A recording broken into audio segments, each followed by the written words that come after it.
আপনার নাম কি লালা রাম আওতার লাল? হ্যাঁ, আপনার নামটা? কৃষ্ণ প্রসাদ। আমি লালা মুরলীধর লালের ভাতৃপুত্র। আমি আপনাকে নিতে এসেছি, চলুন। আর জানলাগুলো বন্ধ করে দেব কি? আজ বৈশাখ পূর্ণিমা বলে কাশিতে ছোট দল, দেখুন না আসবার সময় আমার জামা কাপড়ে ছেলে ছোকরা পিচকারি ছিটিয়েছে। হ্যাঁ, বন্ধ করে দিন, বন্ধ করে দিন। হ্যাঁ হ্যাঁ।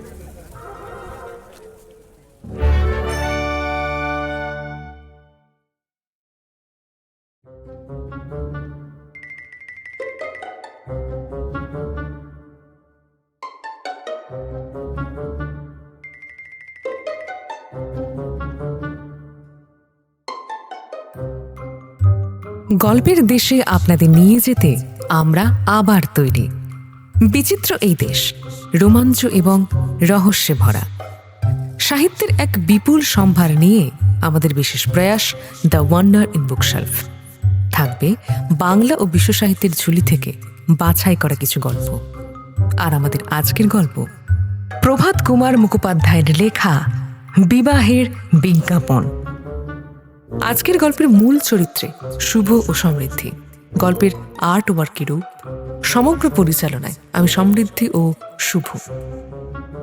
শুরু হচ্ছে আজকের গল্প প্রভাত কুমার মুখোপাধ্যায়ের লেখা বিবাহের বিজ্ঞাপন।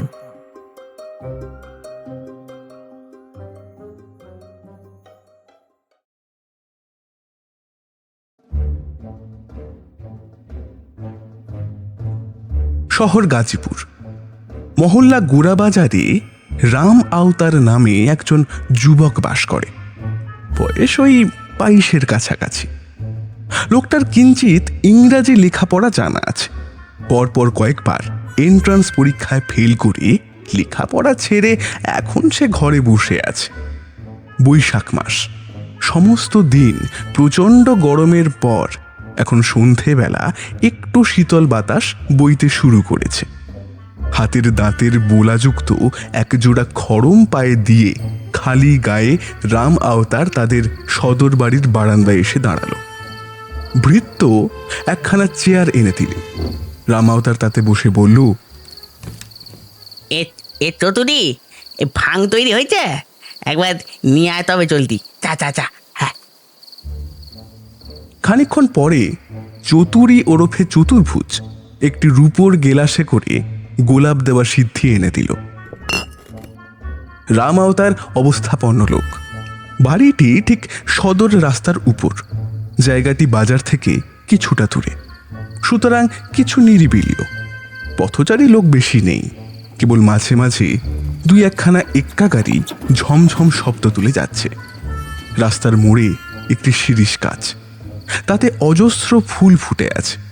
অপরদিকে মিউনিসিপ্যালিটির একটি লণ্ঠন ক্ষীণ আলো ছড়ানোর বৃথা চেষ্টা করছে।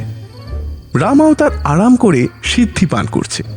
এমন সময় হঠাৎ অদূরে চাচা গলায় কে যেন হাঁক দিয়ে উঠল, গোলাপ ছড়ি,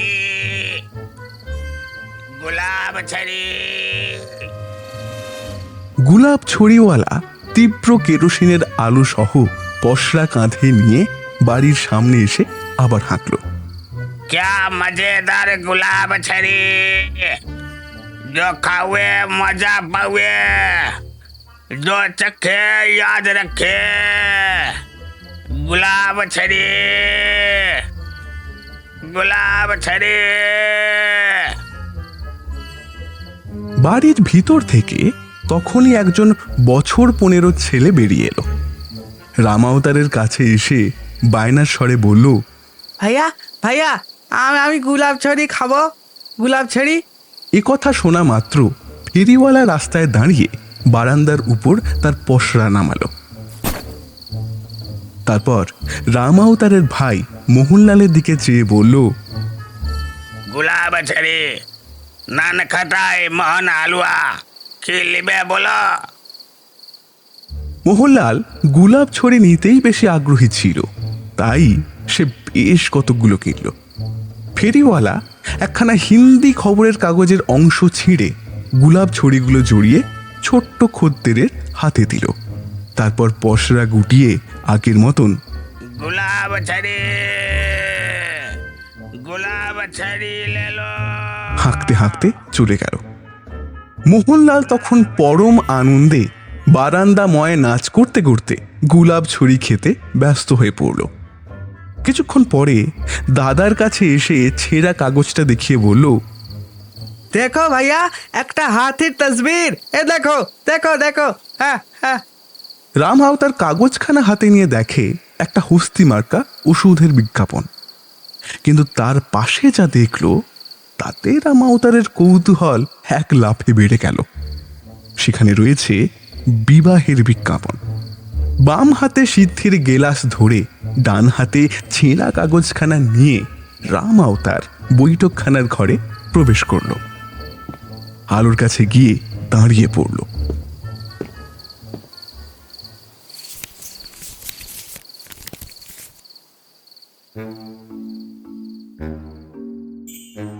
বিবাহের বিজ্ঞাপন। প্রার্থনা সমাজ যুক্ত ভদ্রলোকের একটি সপ্তদশ বর্ষীয়া সুন্দরী কন্যা আছে।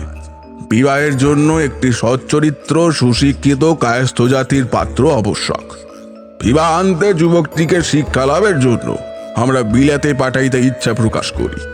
পূর্বে পত্র লিখিয়া পাত্র বা অভিভাবক আমার সহিত আসিয়া সাক্ষাৎ করিবেন। ইতি লালা মুরলীধর লাল, মহাদেব মিশ্রের বাটি, কেদারঘাট, বেনারস সিটি। রাম আওতার বিজ্ঞাপনটি দুবার পড়ল। তার মুখে এখন কিঞ্চিত হাসির আভাস। বারান্দায় ফিরে গিয়ে চেয়ারে বসে সিদ্ধি পান করতে করতে সে নানা কথা ভাবতে লাগল। সত্যি এ তো বড় মজার বিজ্ঞাপন। তার নেহাতে ছোটবেলাতেই বিয়ে হয়ে গেছে, নইলে এই একটা বেশ সুযোগ পাওয়া গিয়েছিল আমোদ করার। বছর 17 সুন্দরী মেয়ে, না জানি কিরকম দেখতে। উপরন্তু প্রার্থনা সমাজের কন্যা। বাংলাদেশে যে বরম সমাজীরা আছে, প্রার্থনা সমাজীরাও যে তেমনই রাম আওতার তা শুনেছে। তার মানে এতদিন অবধি যখন সে মেয়ে অবিবাহিতা আছে, তখন নিশ্চয়ই শিক্ষিতা এবং গাইতে বাজাতে জানে। এই ধরনের মেয়েদের নিয়ে রাম আওতারের মনে বহুদিন থেকে অনন্ত কৌতূহল জমা আছে বটে। সিদ্ধি খাওয়া শেষ হলে গেলাসখানা নামিয়ে রেখে রাম আওতার ভাবল, এক কাজ করা যাক, ওনাদের একটা চিঠি লিখে গিয়ে দেখা করি। কিছুদিন তাদের বাড়ি যাতায়াত করে মজাটাই দেখা যাক না, তারপর না হয় সুযোগ বুঝে সটকে পড়া যাবে। সিদ্ধির নেশায় রাম আওতার তখন পুরোপুরি মজে। মনে মনে এই মতলব আঁটতে আঁটতে তার বেদম হাসি পেয়ে গেল। আমার যে বিয়ে হয়েছে তা তো আর ওরা কেউ জানে না। কিছুদিন একটু আমোদ করে তারপর চম্পট দিলেই।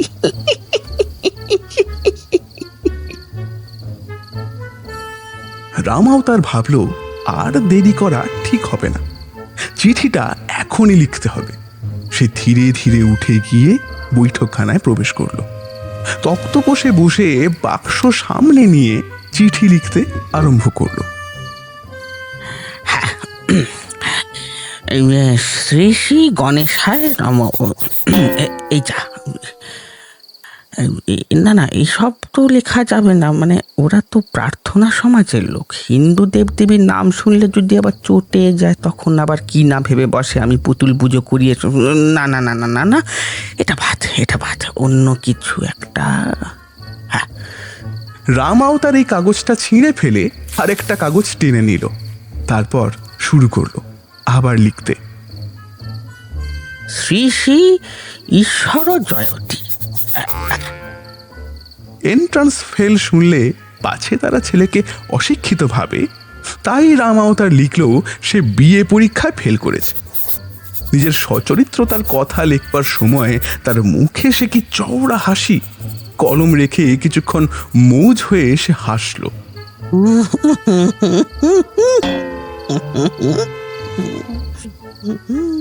তারপর লিখল, সে জাতিভেদ মানে না, বিলাতে যেতে কিছুমাত্র আপত্তি নেই। কুমারীর যদি একখানা ফটোগ্রাফ থাকে তাহলে তার প্রার্থনা করে এবং তা অতি সত্বর। রাম আওতার তার চিঠি শেষ করল। সেদিন রাতে রাম আওতারের ভালো করে ঘুম এলো না। ভবিষ্যতে কি হবে সে নিয়ে রাম আওতার যতই ভাবে ততই তার হাসি পায়।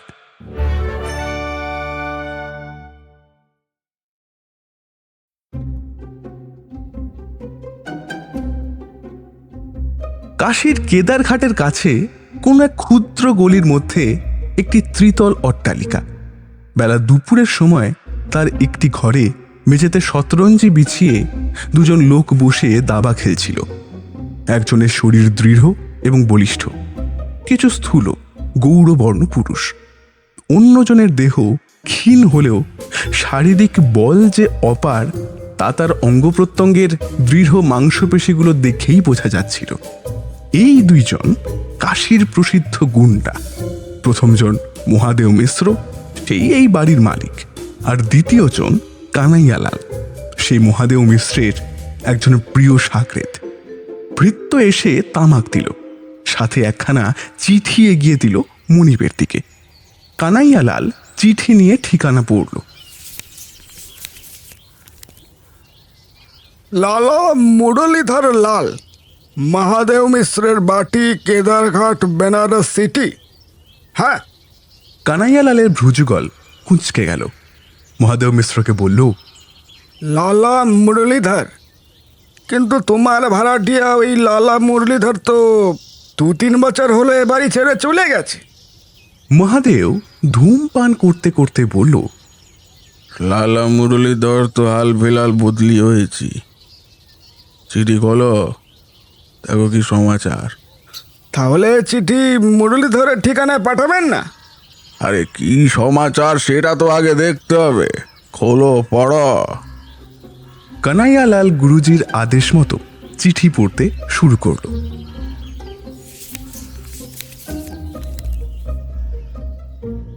মহাশয়, সংবাদপত্রে আপনার কন্যার বিবাহের বিজ্ঞাপন আমি পাঠ করিয়াছি। আমি একজন সদবংশীয় কায়স্থ যুবক, বয়স মাত্র 22 বৎসর। আমি এলাহাবাদ কলেজে বিএ শ্রেণী অবধি অধ্যয়ন করিয়াছিলাম, কিন্তু পরীক্ষার পূর্বে পীড়াক্রান্ত অবস্থায় পাশ করিতে পারি নাই। আমি জাতিভেদ মানি না। বিলাত চাইবার জন্য আমার বাল্যকাল হইতেই বড় বাসনা। যদি মহাশয় আমাকে আপনার কন্যার যোগ্য পাত্র বিবেচনা করেন, তবে আমি বিবাহ করিতে বড়ই প্রস্তুত আছি। আমি বাল্যবিবাহের বড় বিরোধী, এই কারণে আদ্যাপি বিবাহ করি নাই।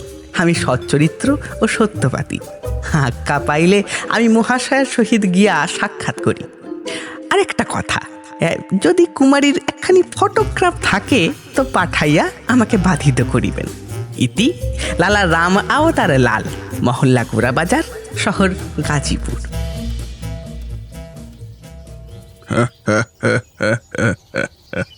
চিঠি পাঠ শেষ হতেই মহাদেব মিশ্র হাসতে লাগলো। বলল, এ তো বড় তামাশা। হ্যাঁ, সে মেয়ে তো কবেই বিয়ে হয়ে গেছে। কিন্তু বলছে যে সংবাদপত্রে বিজ্ঞাপন দেখলাম, সে তবে কি? জানো না, লালা মুরলীধর তো একেবারে একবার নোটিশ ছাপিয়ে দিয়েছিল।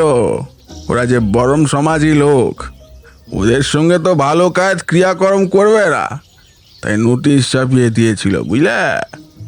আমি তো শুনেছি কায়েতের সাথেই নাকি বিয়ে হয়েছে। হ্যাঁ হ্যাঁ, কায়েতি বটে, কিন্তু বিলাতে গিয়ে সে ছোকরা ব্যারিস্টার হয়ে এসেছে। কায়েত বটে, বড় ঘরানাও বটে। নোটিশ পড়ে সে সময় আমার অনেক লোক এসেছিল, কিন্তু লালা মুরলীধর সাফ সাফ বললে, আমি যখন ব্যারিস্টারি পাশ করে জামাই পেয়ে গেছি, তখন আর কাউকে মেয়ে দেব না। এই বাড়িতেই তো বিয়ে হলো, সে আজ 3 বছর আগেকার কথা। কিন্তু আচ্ছা, ওই যে লিখেছে ওই ফটোগ্রাফ পাঠাতে, ওটা কি? জানো না, ওই যে তীর হয়, একটা বাক্স থাকে, সেতে সীসা লাগানো থাকে, মানুষকে দাঁড় করিয়ে দেয় আর ভিতরে তীর ওঠে, তাকেই ওই ফটোগ্রাফ বলে। ও আচ্ছা আচ্ছা, এবার বুঝতে পেরেছি। তবে তো ভালো শিকার জুটেছে বলতে গেলে। ছোকরাকে একটা চিঠি লিখে এখানে আনানো হোক নাকি? ওর তার কাছে আর কি পাওয়া যাবে? 2-4-10 টাকা মিলবে কিনা সন্দেহ। তা হতে পারে না। সে যদি শাদি করবে বলে আসবে তখন নিশ্চয়ই সোনার ঘড়ি চেন আংটি সব পরে আসবে। নিজের না থাকলে অন্যর কাছ থেকে নিয়ে আসবে। তাহলে আসতেই লিখে দিই একে। কেবল এই ফটোগ্রাফটারে কি করি? সেজন্য ভাবনা কি, ওরকম তো কত ফটোগ্রাফ বাজারে মিলবে। চৌকে যে মোহাম্মদ খানের দোকান আছে, সেখানে পার্সি থিয়েটার দলের অনেক খুবসুরত औरतेর তসবির আছে। সেই একখানা কিনে পাঠালেই তো হবে। পরামর্শ তখনই স্থির হয়ে গেল। সাথে এও ঠিক হলো যে ছেলেকে এই বাড়িতে আনা হবে না, কারণ পরে পুলিশ তখন এই আস্তানার সন্ধান পেয়ে যেতে পারে। অন্য একটি বাড়ি সাজিয়ে সেখানে ছেলেটিকে নিয়ে গিয়ে কাজ সারতে হবে। এক পেয়ালা ভাং, তার সাথে একটু ধুতরার রস, ব্যাস কাজ হাসিল।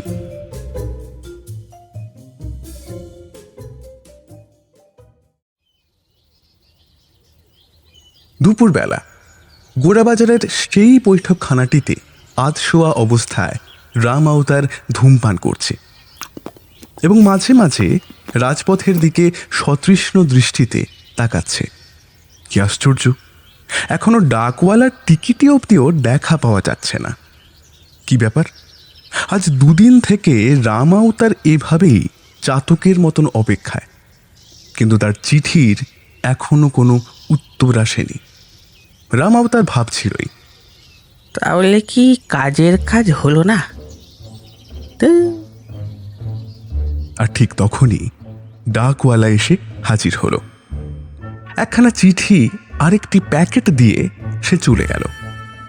হাতের লেখা অপরিচিত এবং বেনারস সিটির মোহর রয়েছে।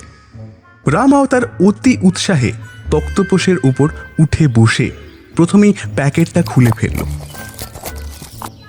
ফটোগ্রাফ, সুন্দরী যুবতীর মনোমুগ্ধকর ছবি। সতৃষ্ণ চোখে রাম আওতার ছবিটির দিকে হাঁ করে চেয়ে রইল। পার্সি মহিলাদের ধরনে শাড়িখানা পরা হয়েছে। ব্রাহ্ম সমাজীদের স্ত্রী কন্যারা তাহলে এইভাবে শাড়ি পরে? রাম আওতার রেলে যাতায়াতের সময় অনেকবার অনেককে এরকমভাবে দেখেছে বটে। আহা, মুখ চোখের গড়ন কি সুন্দর! রাম আওতার মনে মনে বলতে লাগলো, বাহ, বারে বাহ, এ তো দেখছি চোখই ফেরানো দেয়। বাবা! তবু অগত্যা ছবিখানা রেখে রাম আওতার চিঠিটা খুলল। তাতে লেখা, মহাশয়, আপনার পত্রিকা প্রাপ্ত হইয়াছি। আগামী শনিবার সন্ধ্যার গাড়িতে যদি আপনি আসেন তবে বড় উত্তম হয়। আপনার সঙ্গে সাক্ষাৎ পরিচয় করতে পারিলে তবে অন্যান্য কথাবার্তা হইবে। আমি সম্প্রতি বাড়ি বদল করিয়াছি, সুতরাং কেদারঘাটের বাড়িতে আসিবেন না। আমি স্টেশনে লোক পাঠাইয়া দিব, আপনাকে সঙ্গে করিয়া লইয়া আসিবে। ওই দিন সন্ধ্যাকালে আমার আলোয়ে আপনি ভোজন করিলে আমি অত্যন্ত সুখী হইব। আর সাথে ফটোগ্রাফ পাঠাইলাম। লালা, মুরলীধরে লাল।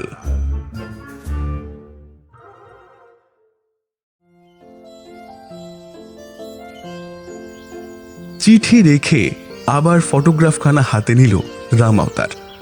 তার যেন আর দেখার শেষ নেই। যুবতী তার একটি হাতের পাশে লম্বা করে ঝুলে থাকা শাড়ির আঁচলের প্রান্ততে ধরে আছে। অদ্ভুত সুন্দর চোখ জোড়ায় যেন রহস্যময় এক হাসি। রাম আওতার ভেবে বেশ মজা পেল। এর সাথে আলাপ হলে ব্যাপারটা কিরকম হবে। ছবি রেখে আবার সে চিঠিটা হাতে নিল।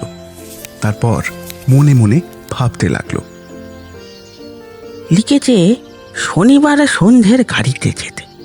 তার মানে হাতে বাকি মোটে 2 দিন। কিন্তু শনিবার না লিখে শুক্রবার লিখলো না কেন? সে থাকতে থাকবে, এই 2 দিনে তাহলে ভালো করে প্রস্তুত হতে হবে। হ্যাঁ। শনিবারের দিন আহারাদি শেষ করে রাম আওতার বাড়িতে বলল, একবার কাশীজিকে দর্শন করে আসি, বুঝলে? ওদিকে বড় মনটা টানছে আর কি। এরপর রাম আওতার গিয়ে নিজের পোশাক আশাকের সাজসজ্জায় লেগে পড়ল। এমনভাবে বেশ ধারণ করে যেতে হবে যেন প্রথম দর্শনেই কুমারীর মনে প্রণয় সঞ্চার হয়। ভালো রেশমি চাপকান বের করে রাম আওতার সযত্নে গায়ে চাপালো। জরির কাজ করা সুন্দর মখমলের টুপি মাথায় দিল। দিল্লি থেকে আনা সুকোমল রঙিন জুতোয় পায়ের শোভা বৃদ্ধি করল। উৎকৃষ্ট হেনার আতর দিয়ে রুমালে মাখালো। নিজের গোঁফ আর ভ্রুযুগলেও কিছুটা লাগালো। এবার কদিন কাশিতে থাকতে হবে তার কোনো ঠিক নেই, সুতরাং খরচপত্রও ভালোই হবে। এই ভেবে রাম আওতার সঙ্গে করে 200 টাকাও নিল। সোনার খড়ি, সোনার চেন এবং হীরের আংটিখানা পরে রাম আওতার অবশেষে স্টেশন অভিমুখে রওনা হলো। রেলগাড়িতে যেতে যেতে রাম আওতারের কেবলই মনে হতে লাগলো, মেয়েটির সঙ্গে সাক্ষাৎ হলে কিভাবে কথাবার্তা শুরু করব। একটু ইংরাজি পদ্ধতিতে এক প্রকার ওই কোর্টশিপ হয় তা তো জানি, কিন্তু কিভাবে হয় সে তো মালুম নেই। আচ্ছা আচ্ছা, আমি তো কখনো ইংরাজি উপন্যাসের ধার কাজ মারাইনি, তাই ওসব আদব কায়দা তো কিছুই জানি না। তবে হ্যাঁ, ওই হীরে রাঞ্ঝার কথা কিংবা লয়লা মজনু গাথা এসব তো পড়েছি। হ্যাঁ, ওই সব বইতে যেভাবে কায়দাগুলো বর্ণনা করা আছে সে মতো এ কোনোটাই বেশ হবে। প্রথম প্রথম না হয় একটু রাশভারী থাকবো, একটু ওই আত্মসংযম দেখানোই ভালো, তাতে পুরুষালী ব্যক্তিত্বটা একটু বজায় থাকবে।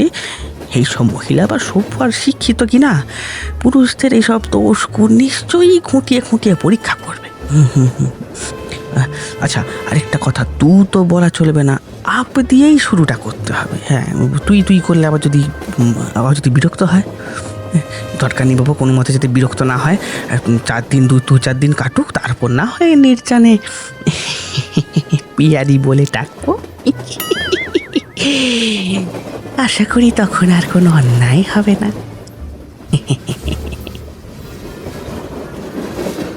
রাম আওতার মনে মনে ভবিষ্য সুখ কল্পনা করছে। ক্রমে গাড়ি ছেড়ে রাজঘাট স্টেশনে পৌঁছালো। রাম আওতার নেমে এদিক ওদিক ইতস্তত তাকাচ্ছে। এমন সময় একজন যুবক তার কাছে এসে দাঁড়ালো। যুবকটির উত্তরীয় আর পাঞ্জাবি কামিজ আবিরের রঙে মাখামাখি। রাম আওতারকে সে জিজ্ঞেস করলো, আপনার নাম কি লালা রাম আওতার লাল? হ্যাঁ, আপনার নামটা? কিশুন প্রসাদ। আমি লালা মুরলীধর লালের ভাতৃস্পুত্র। আমি আপনাকে নিতে এসেছি, চলুন। এই বলে সে ভারী সমাদর করে রাম আওতারকে বাইরে নিয়ে গেল। সেখানে একখানা গাড়ি দাঁড়িয়েছিল। গাড়িতে উঠে কিশুন প্রসাদ বলল, আর জানলাগুলো বন্ধ করে দেব কি? আজ বৈশাখ পূর্ণিমা বলে কাশিতে ছোট দল, দেখুন না আসবার সময় আমার জামা কাপড়ে ছেলে ছোকরা পিচকারি ছিটিয়েছে। হ্যাঁ হ্যাঁ হ্যাঁ, বন্ধ করে দিন। হ্যাঁ হ্যাঁ। এক নিঃশ্বাসে রাম আওতার কথাখানা বলে গেল। তার ভয় হচ্ছিল পাছে তার রেশমি পোশাক কেউ রং মাখিয়ে নষ্ট না করে দেয়। যাত্রাপথে যেতে যেতে দুজনের নানা কথা হলো। খানিকক্ষণ পর গাড়ি গন্তব্যস্থলে গিয়ে পৌঁছালো। গাড়ি থেকে নেমে রাম আওতার দেখল সামনে একখানা অট্টালিকা। রাম আওতার কোনো বাক্য খরচ না করে কিশুন প্রসাদের পেছন পেছন ভিতরে ঢুকল। প্রথমটায় রাম আওতারের চোখে সবটা অন্ধকার ঠেকছিল। তারপর একটা সিঁড়ি দেখা গেল, সেখানে বাতি জ্বলছে। সিঁড়ি বেয়ে উপরে উঠে রাম আওতার এসে দাঁড়ালো একটা বিশাল বড় ঘরে। প্রথমে ভাবলো এরা যখন নব্যতন্ত্রের লোক তখন ঘরের সাজসজ্জা সাহেবী ধরনের হবে, কিন্তু দেখলো তা নয়। ঘরটির মাঝখানে ফরাস বিছানো পাতা রয়েছে, তার উপর কয়েকটি তাকিয়া রাখা, আর সেখানেই বসে আছেন একজন স্থূলকায় বলিষ্ঠ গৌরবর্ণ পুরুষ। আলবুলা থেকে ধূমপান করতে তিনি বড়ই মগ্ন। কিশুন প্রসাদ ওরফে কানাইয়ালাল বলল, চাচাজি, লালা রাম আওতার লাল এইছেন। বলাই বাহুল্য এই চাচাজি অন্য কেউ নন, স্বয়ং মহাদেও মিশ্র। মহাদেও অভ্যর্থনা করে রাম আওতারকে বসালো। নানা রকম কথোপকথনে কিছুক্ষণ সময় কাটার পর কানাইয়ালালকে বলল, কিশোর, আমি তবে বাড়ির ভেতর গিয়ে ওদের প্রস্তুত হতে বলি নাকি? তুমি এতক্ষণ এনাকে একটু জলযোগ করাও, আর দেখবে আতিথেয়তার যেন কোনো ত্রুটি না হয়। এই বলে মহাদেব বেরিয়ে গেল। কানাইয়ালাল সেখানে বসে রইল। কিছুক্ষণ পরে একজন ভৃত্য রূপোর বাসনে কিছু মিষ্টি ও কিছু সুগন্ধি সিদ্ধি এনে হাজির করলো। কিশুন প্রসাদ বলল, হ্যাঁ, আপনি ক্লান্ত হয়ে এসছেন, এই এক পেয়ালা সিদ্ধির ব্যবস্থা করেছি। আমরা কাশিবাসীরা সিদ্ধির বড় ভক্ত আছি। ক্লান্তি দূর করতে সিদ্ধির মতন পানীয় তার কোথাও নেই। রাম আওতার মিষ্টি আর সিদ্ধিটুকু শেষ করে ফেলল। পকেট থেকে ঘড়ি খুলে দেখল রাত্রি 8টা বাজে। ঘড়ি দেখতে দেখতে তার চোখ দুটি যেন ঘুম জড়িয়ে আসতে লাগলো। কানাইয়ালাল বলল, তা আপনি গান বাজনা জানেন কি? আমাদের বাড়ির মহিলাদের তো গান বাজনা খুবই প্রিয়, ঠিক কি না?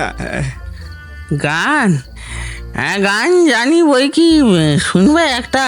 হ্যাঁ, আমি খুব ভালো গান জানি। হ্যাঁ, নেশায় ততক্ষণে রাম আওতারের মাথার ভিতরটা চনচন করে উঠেছে। মনে হচ্ছে তার চারপাশে প্রচুর লোক হাতে কেরোসিন লণ্ঠনের আলো নিয়ে দাঁড়িয়ে। সে আলোর তীব্রতা কেমন যেন একটু বেশি উজ্জ্বল। রাম আওতারের আরও মনে হলো বহু লোক তাকে ঘিরে ধরে সারেং, বেহালা, বিন হাতে করে দাঁড়িয়ে রয়েছে। ওই তো বাদ্যযন্ত্রের তালে তালে ওরা এবারে নাচতেও শুরু করেছে। রাম আওতার উঠে দাঁড়িয়ে বলল, গান শুনবে? শোনো একটা, তাহলে গাইছি। बता दे सखी कौन गली में मेरे श्याम, বলছি বেরোচ্ছি বেরোচ্ছি, গোকুল ধরি বৃন্দাবন। তার মুখ দিয়ে আর কথা বেরোলো না। একখানা বড় হেঁচকি তুলে সেই ফরাস বিছানার উপর পড়ে গেল বেহুশ রাম আওতার। কিছুক্ষণ পর মহাদেব মিশ্র এসে বলল, কিরে কানাইয়ালাল, ওষুধ ধরেছে? ধরেছে বই কি, না ধরে যাবে কোথায়? দেখতো কি আছে। কানাইয়ালাল তখন অচেতন রাম আওতারের দেহ থেকে একে একে তার ঘড়ি, চেন, হীরের আংটি, নগদ 200 টাকা এবং রূপবাঁধানো পানের ডিবে বের করে নিল। মহাদেব টাকাগুলো গুনতে গুনতে বলল, পোশাক খোল, দামি পোশাক। গুরুজির আদেশ মতো কানাইয়ালাল রাম আওতারের জরির টুপি, জুতো জোড়া, রেশমি পোশাক সমস্ত কিছু খুলে নিয়ে তার একখানা ছেঁড়া ফাটা পাজামা পাঞ্জাবি পরিয়ে দিল। আরে না না, ওকে সন্ন্যাসী বানিয়ে ছেড়ে দে। কাল সকালে নেশা ছুটে যখন জাগবে তখন খাবে কি? একটা গেরুয়া কৌপিন পরিয়ে দে, সারা গায়ে ভস্য মাখিয়ে দে, আর একটা চিমটা দে, একটা ঝুলিও সঙ্গে দিয়ে দিস। কাশিতে সন্ন্যাসী বেশি লোক কখনো খিদে মরে না। হাজার হোক, আমাদের মন অতটাও খারাপ না। কানাইয়ালাল গুরুর আদেশ মতন সবই করল। মহাদেব পকেট থেকে গোটা কতক পয়সা বের করে বলল, দে এই কয়টা পয়সা ঝুলিতে দিয়েই দে। এখন ঘন্টা 2 এখানেই পড়ে থাকুক, তারপর অন্ধকার গলি দিয়ে নিচে গিয়ে ওই মান মন্দিরের দেউরিতে শুইয়ে দিয়ে আসিস। সারা রাত ঠান্ডায় ঘুমাবে ভালো, নেশাও রাত পোহাতে পোহাতে ছুটে যাবে। হ্যাঁ। কিছুদিন পর গাজীপুরের সকলেই শুনল রাম আওতার তার বিষয় সম্পত্তি ত্যাগ করে সংসার বিরাগী হয়ে কাশিতে গিয়ে সন্ন্যাস গ্রহণ করেছেন। সৌভাগ্যবশত তার এক তুতো মামা কাশীর রাস্তায় তাকে ওই অবস্থায় দেখতে পেয়ে অনেক কষ্টে বাড়ি ফিরিয়ে এনেছেন। আর তারপর থেকেই ধার্মিক ব্যক্তি বলে চারপাশে রাম আওতারের বেশ সুখ্যাতি ছড়িয়ে পড়েছে।